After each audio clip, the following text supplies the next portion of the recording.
are we ready? Okay, for the students. First thing I did, I said I went out and washed my hands. Okay? Now I always tell my residents and my students to wash their hands in front of the patient. Why? Because then the patient knows you washed your hands, and if the patient gets a bad infection, they know I didn't give it to them because I washed my hands. Okay, so you wash your hands before you touch any patient, and you wash your hands afterwards. Now, I always like to interview the patient first, so I never go right to the physical examination. So I would sit with him and ask him what is wrong. So I do the history of present illness, which we're not going to cover today. I would go over his social history with him. I would go over his surgical history, and then I would go over the review of systems with him. And every single patient, when I go into the room, I introduce myself. I'm Dr. Frassica. Nice to meet you. Nice to meet you. And I introduce myself to every single person in the room. And I often ask every single person in the room what kind of work they do. Okay, just so that I can break the ice, I can talk to them a little bit. So usually the first thing that I do while I'm sitting, can you sit for me, please? What's your first name? Faisal. Please. So first thing I do is I check the range of motion of the neck. And it's very simple. And I tell my residents and my students that every single exam, we check the same things every single time. Every single history, we do it the same way. I often kid my residents and my students. I say, you can do it any way you want, as long as you do it my way. I am very liberal about that. Any way you want, as long as you do it my way. So, first thing I do is say, move your head all the way down, all the way down. No, all the way back. Good. Now look forward, look to the left, that way, look this way. Very good. Neck hurt at all? No. So I know that pretty much I'm done examining the neck. There's a full range of motion of the cervical spine. So we're pretty much done from that standpoint. So now I'm going to examine his upper extremities. Can you take your shirt off for me? So I'm going to check the range of motion of his shoulder joints. So I ask you, arms all the way up, please. All the way up. Very good. Excellent. Now down by your side like this. Turn them out like that. Very good. Now behind your back, as far as they'll go. As far as they'll go. Good. Perfect. Perfect, perfect. So I know that his shoulder range of motion is completely normal. Then I will palpate his supraspinatus fossa. Make sure the muscle feels okay. I'll palpate the infraspinatus fossa. Make sure the muscle feels okay.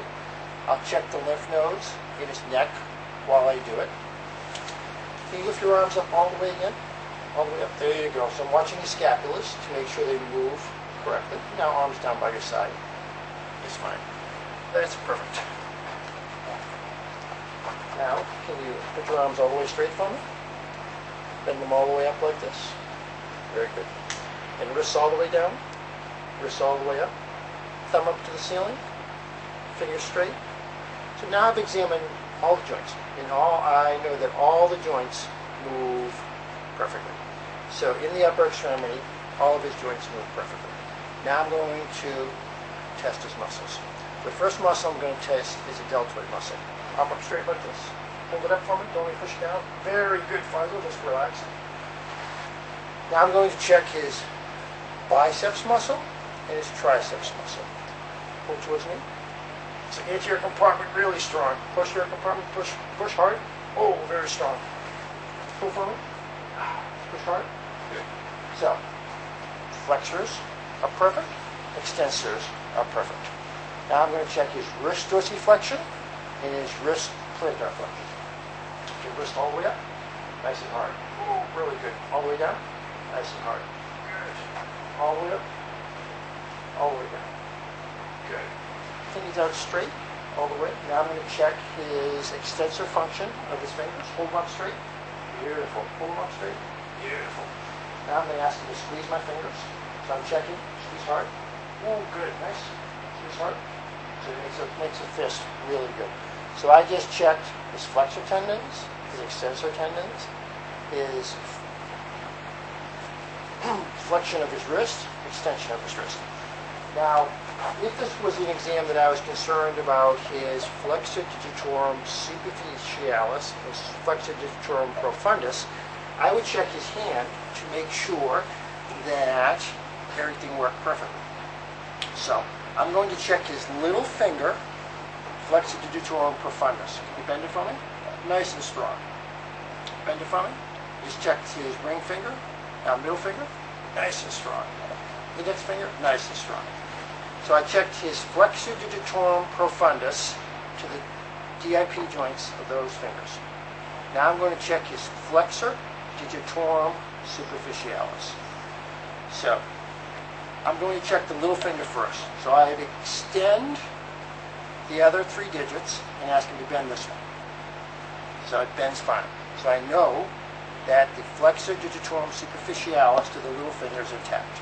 Now do the ring finger. Now that one's intact. Now do the middle. That one's intact. Now do the index. That one's intact. I then often ask patients to oppose their thumb so that I can feel that they can do the opposition and I can feel the thenar muscles and the hypothenar muscles. Make them nice and tight for me. Touch it nice and tight. Nice, strong muscles. Very good. I'm going to check the same thing on the other side. Nice and tight. Push. Push. There we go. Push. Push. There we go. Bend it forward. Nice. Bend it forward. Nice. Bend it forward. Nice. Bend it forward. Nice. Okay. So I know the flexor digitorum profundus and flexor digitorum superficialis work for both hands. On this hand now, can you do this for me? Nice and tight. I know that works. Fine. Now I'm going to check the anterior interosseous muscle, which I forgot to tell you about.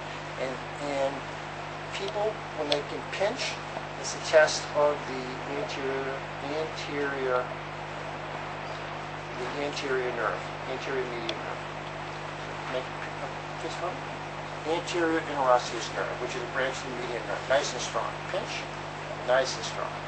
So what I'm checking is that he can flex the joint. Pinch it again. Nice and strong. Pinch it again. Nice and strong.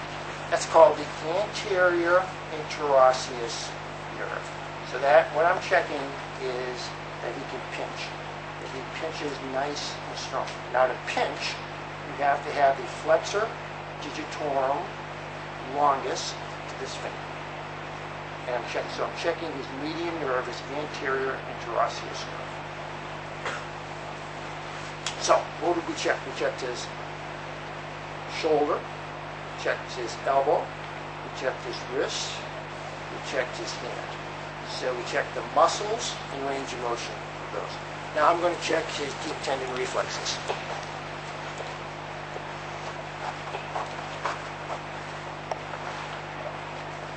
I'm going to check his biceps. Fine. Check his biceps reflex. Fine. I'm going to check his brachioradialis reflex. Fine. Fine. And I'm going to check his triceps now. Just relax it, let it go. There we go. Just tapping his triceps tendon. Just let it go now. There you go.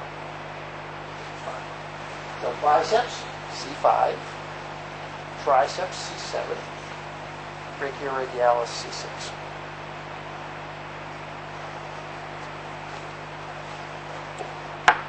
Now usually I just grossly check for skin sensation. Feel me okay when I touch you here? Feel me okay when I touch you here? Feel me okay? Okay. Anyway, could you take a paper clip so I can check the 2-point discrimination? You take a paper clip for me and put it between 5 and 10 millimeters. So I show the students how to check the 2-point discrimination. So that's a very gross, I guess very grossly examined C6, C7, and T1. Very gross examination. Now, if he told me that his shoulder bothered him, if he told me that his elbow bothered him, I would palpate the areas to see if there was any tenderness.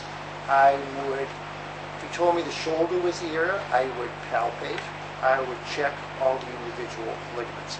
But I think in general, for the general musculoskeletal exam, you check the range of motion, you check the strength. Once you start checking stability of the elbow, stability of the shoulder, you're going beyond you're going into the area where an orthopedic surgeon works. And I don't think you need to go to that area. Now, one of the things we often check to make sure a nerve is working properly is the two-point discrimination. And two-point discrimination is where you take something like a paperclip and you touch it down and you see if the patient can tell that there are two places that have been touched as opposed to one place. And most people can tell 5 to 10 millimeters. So if you're closer than 5 millimeters, it's pretty hard to tell. But if you're 7, 8, or 9 millimeters, usually you can tell whether you've been touched twice or you've been touched once. So I'm going to check the median nerve right now. Close your eyes for me. Am I touching you with one pinprick or two? One or two? See? So open your eyes now. So he very clearly found out when was one and when was two. So I just checked the median nerve distribution. Now I'm going to check the ulnar nerve distribution. Can you close your eyes for me? One prick or two? One or two? One or two? One. Very good. So all of them correct. Every one of them correct. So that checks their two-point discrimination, which tells you the nerve is not being compressed, the nerve is working perfect. Now usually we do that on the upper extremity. We don't do it in the lower extremity because in the lower extremity you don't have the same tactile sensation. So I just examined his upper extremities and his neck. Any questions at all for me? Yep. Check as well. The what? Well, when I asked him to put his arms all the way up like this, can you put your arms all the way up, please? I'm checking his sternoclavicular joint and his acromioclavicular joint. So the acromioclavicular joint and his sternoclavicular joint work fine. Otherwise, he wouldn't be able to lift his arms up like that. Now, if he told me that it hurt here, I would palpate the sternoclavicular joint to make sure it's okay. If he told me he had shoulder pain, I would check his acromioclavicular joint. I have acromioclavicular joint arthritis on my left shoulder. So if you palpate the joint, push it up and down, it hurts a little bit. If he told me that his shoulder hurt him, I would check his rotator cuff strength. So I check the rotator cuff strength. Just relax. Now, initiation of abduction is the supraspinatus muscle. So lift up, please. So I'm checking his supraspinatus muscle when I do that. Lateral rotation is the infraspinatus. So I'm going to ask you now to turn out against my thumb. Turn out. There we go. So I'm checking his lateral rotation, which is fine. His internal rotation, I'm checking his subscapularis. Push it towards me. There we go. If I wanted to check his pectoralis major tendons, I would ask him to put his arms like this, and I would feel the tendons. Put the arm tight, tight, tight, tight. I'm feeling the tendon nice and strong. Nice and strong. Very good. I'm a cancer surgeon, so I check the lymph nodes on every patient. So I've checked his supraclavicular lymph nodes, nothing up here, which is really nice. People that have breast cancer and lung cancer and lymphoma, they often have lymph nodes that you can palpate up here. I would also check his axilla, make sure that everything feels fine in there, that I don't feel any lymph nodes. Okay. Other questions for me? Now, during a general exam, you don't test everything. Because if the patient don't have any pain in his shoulders, then why am I going to spend hours? The shoulder surgeon will spend hours examining the shoulder or comparing the left to the right. He doesn't have any trouble there, so there's no reason for me to do it. So I checked his range of motion and his muscle strength and his deep tendon reflexes and his sensation and his upper extremities. Okay, any other questions? Upper extremity? Okay, can you lie down? I generally do not disrobe people unless I need to examine them. So, so I never ever take anybody's undergarments off unless I have a chaperone in the room. If I'm not going to examine their upper extremity, they can leave their shirt on. So I'm going to examine his lower extremities now. I'm going to check his hips, make sure his hips are fine. I'm going to check his knee. I'm going to check his ankle. Generally, when we check somebody's hips, they're supine, like this. So I bring the hip up, and I see how much it reflects. I internally rotate it, and I externally rotate it. It's fine. No pain at all when I move it back and forth. I go to the other hip. Again, I move it all the way up. Externally rotated, internally rotated, all nice and normal. Hip feels fine to me. The knee joint, I check to see if there's any fluid in the knee joint. So I often take my hand and I close down the space above the patella and I feel to see if there's any fluid. I don't feel any fluid at all. I close down that space and I feel to see if there's any fluid. I don't feel any fluid at all. I check his kneecap to see if the patella motion is fine. I just move it back and forth to see if he or she jumps off the table. If they jump off the table, something's wrong with their kneecap. I then take the knee and I make sure it bends all the way. Bends all the way perfect. Bends all the way perfect. If the patient tells me they're having pain in their knee, then I generally feel along the line of the joint, which is very sensitive for any meniscal pathology at all, so I feel around the line of the joint. If the patient had knee pain, I would check the stability of the knee. One way that we check the anterior cruciate ligament is by having the knee about 30 degrees and moving it back and forth and see if the tibia moves forward on the femur. If it doesn't. For the general exam, I don't think you need to do that. What you need to do is check the range of motion and you check to see if there's any fluid inside the knee. That's all you really have to do. This knee moves perfectly fine.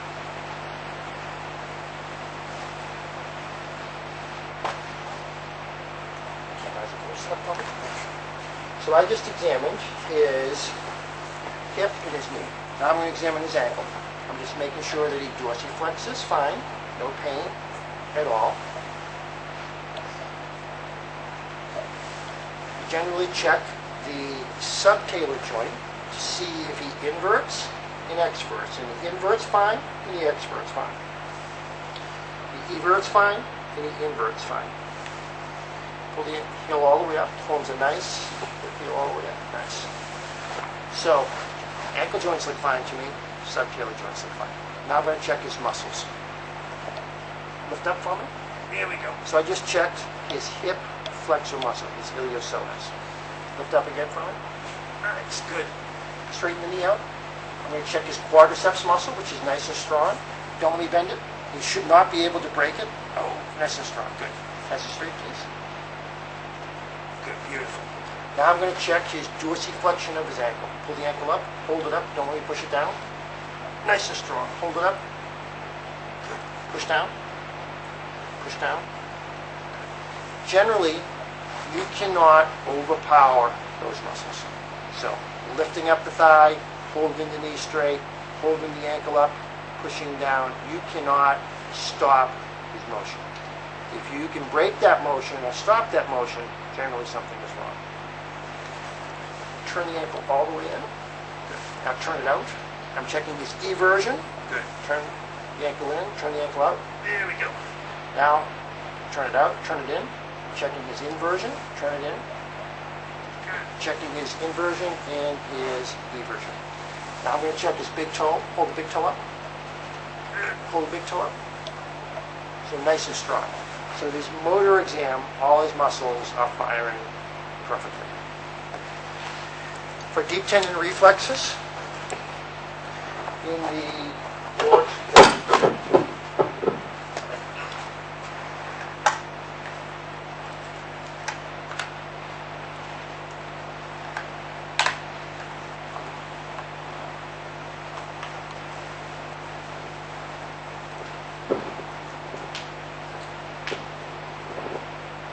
deep tendon reflexes in the lower extremity. I'm going to check his patellar tendon reflex, which is L4. And I'm going to check his Achilles tendon reflex, which is S1. So this is L4. And I'm going to check the Achilles tendon, which is S1. We also generally check to make sure that there is no clonus in the ankle. Clonus means we push it up and see if it moves by itself. So neurologically, lower extremity looks fine to me. I said, can I have you stand for me?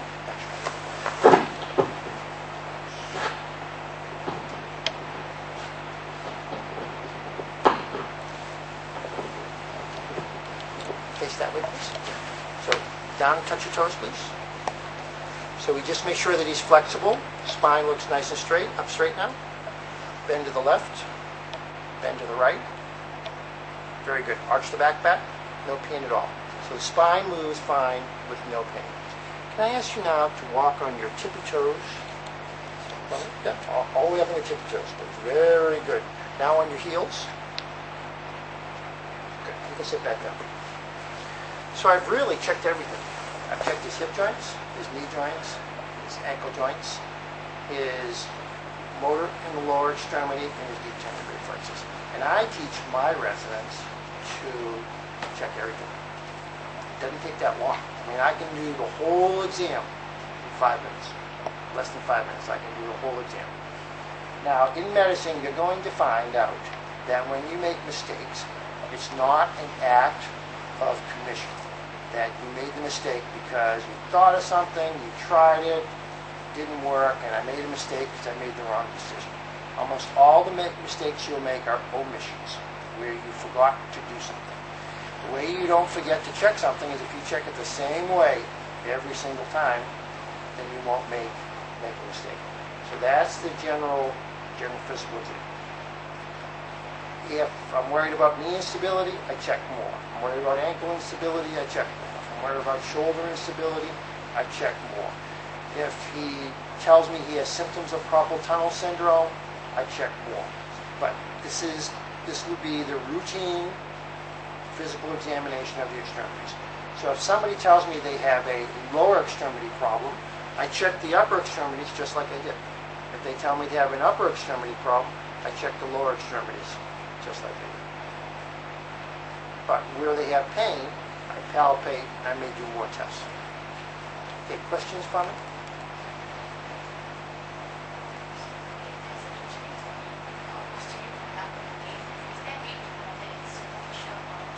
Not really.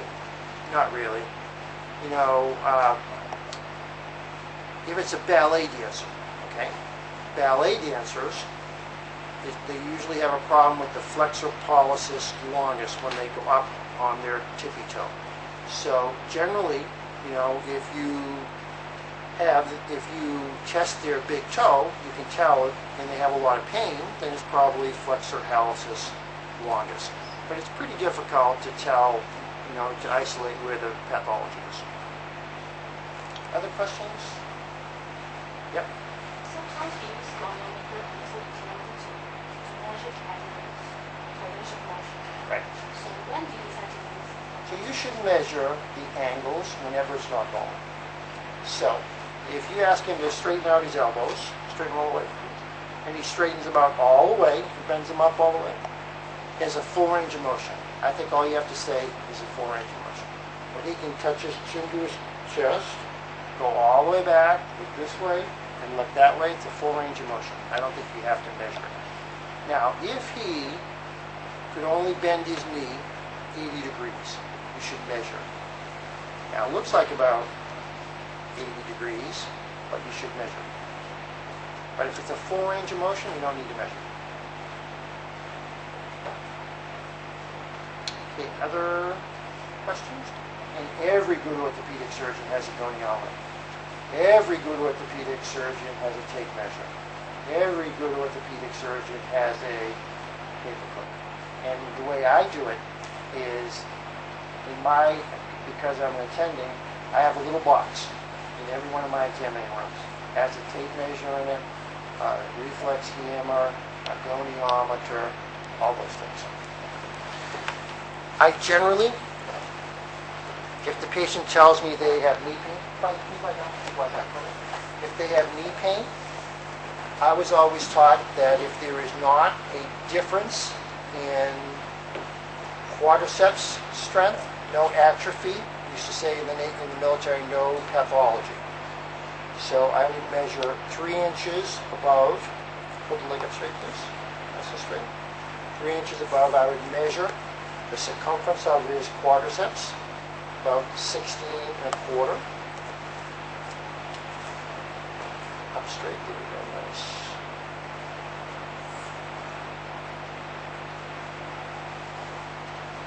$16.25 again. So that's about the only time that I use a tape measure. The patient has back pain or pelvic pain. We check your leg lengths. We feel for the anterior superior iliac spine, and we go down to the medial malleolus, about 33 inches on that side, and about 33 inches on this side. But it's a pretty gross thing. If somebody has a soft tissue mass, we would measure it. Okay. Other questions from me?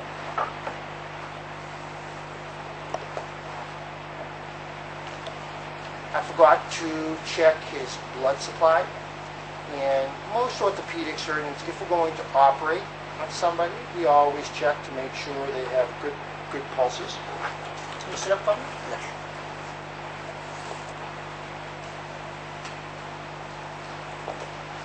So I check his radial artery. Nice bounding pulse. Radial artery, nice bounding pulse.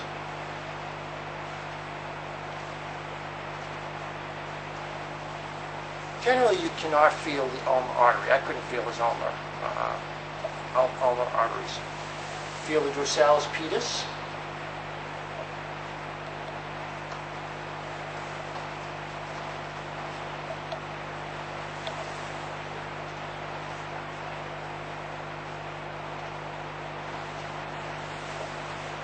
And the posterior tibial.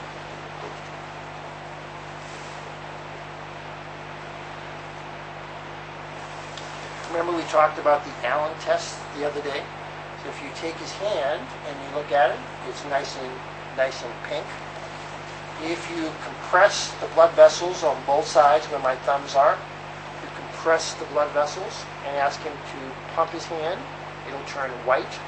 You take the pressure off one, and you see if the hand fills.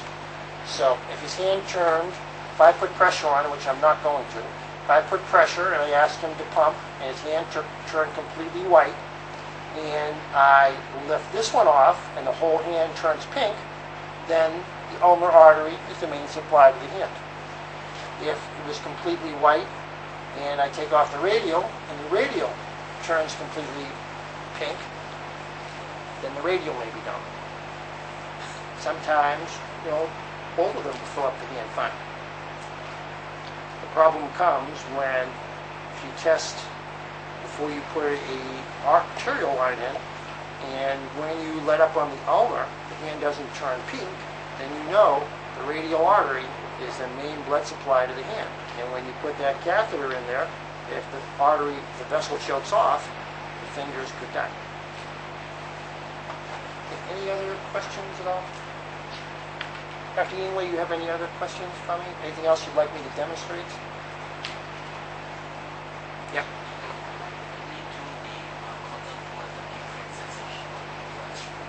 Lower extremity, you can do pinprick if you want.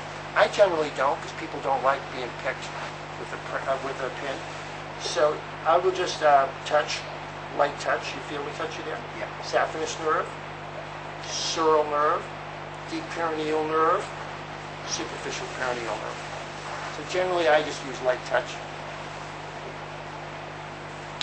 Okay, other questions for me? I wash my hands in front of every patient, and I teach my students to do that because if you wash your hands and the patient gets a bad infection afterwards in the hospital, at least they know you didn't give it to them because you wash your hands. And I have people I argue with all the time that don't want to wash their hands. I say, you don't have to wash your hands if you don't want. but you just can't work in my hospital if you don't wash your hands, because we wash our hands before we touch any of our patients. And in a room like this where there's no sink, you got a choice. You walk out to the bathroom, or you say, I'd like a dispenser put right over there so that I can have it. Okay. Other questions for me? How if you're examining somebody and they say, it's going to hurt me if you examine me, how do you relieve their anxiety?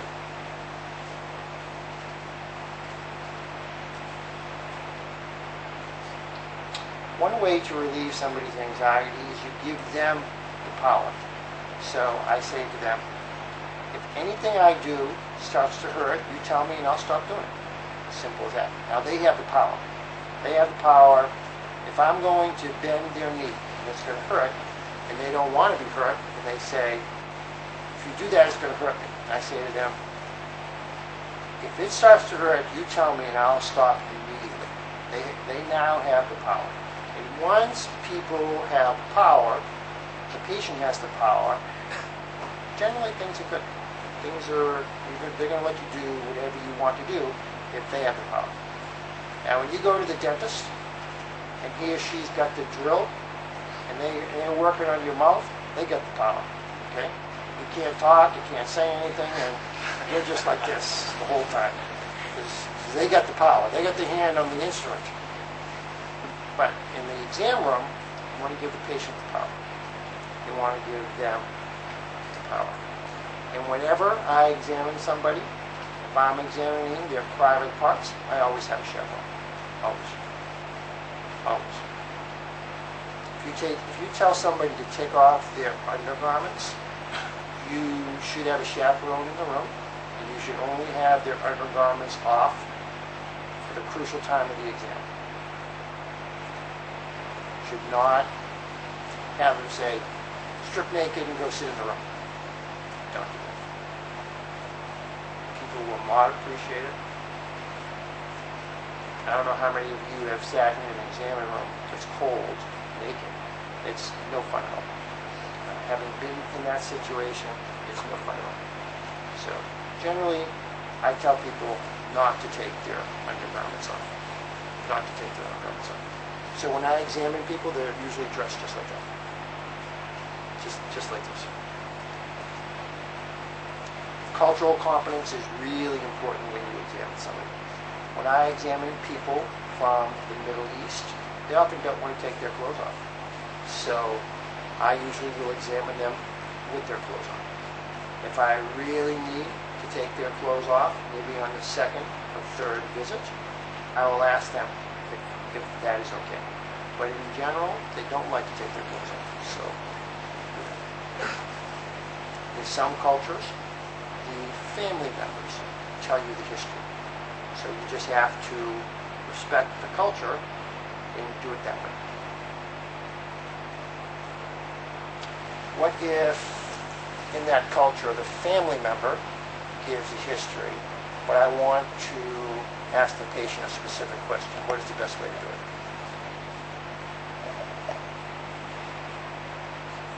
You ask the family member, who's generally answering the questions, can I ask his mom a specific question? See if he says to me yes, or see if he says to me no. If he tells me no, it requires more negotiation. If he tells me yes, it's fine.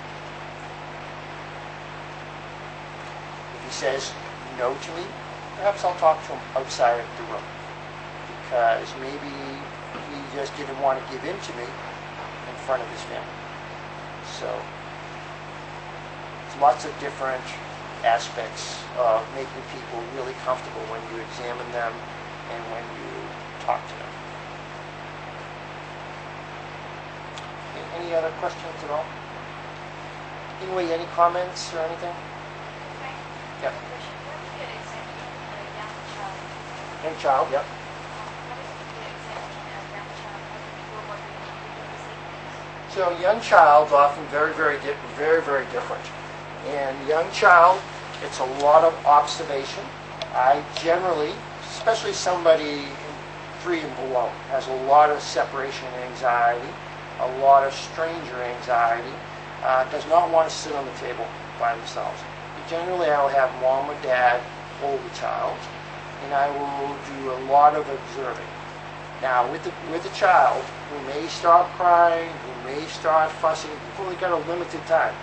So you generally want to do all the examination of things that are not critical first, because you only may get one chance. Only one chance to examine the critical part before the kid won't let you touch it. So if I'm concerned that the child has a tumor of the proximal humerus, it's probably going to be the last thing that I do in my exam, sort of touching the child, because the child may not let me do anything afterwards. Generally, children are much more comfortable if you let them sit in mom and dad's lap. So I generally will let them sit in mom and dad's lap when I examine them. Children do not like people in white coats. So my job was primarily taking care of children. Let's say less than 10. I probably would not wear a tie. I would probably wear sneakers. And some days I would probably have different colors. Or, so your whole goal is to make the child comfortable with you. It's your whole goal. We always have lollipops. We always have stickers to give to the children. A lot of when you have a child is distraction. So you're distracting the child. You're giving them the lollipop and all those different things.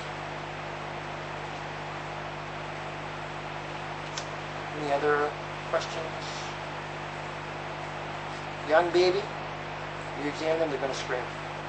So you leave it for the end of the examination. You don't put it in the beginning, because the young baby's going to scream when you touch the baby.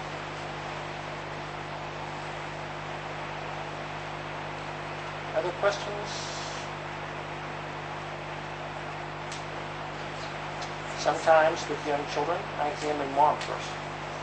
I'm going to check the child's arm, check mom's arm first.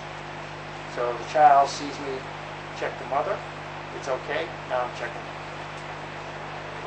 the child. There's lots of little different tricks that you can use.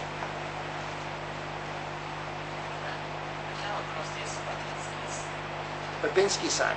Babinski sign is when the toe goes up. Toe should go down if you stroke the bottom of the foot. So if I stroke the bottom of his foot, his toe goes down, okay? The toe goes up, the Babinski sign is positive, and usually indicates something is wrong in the neurologic column.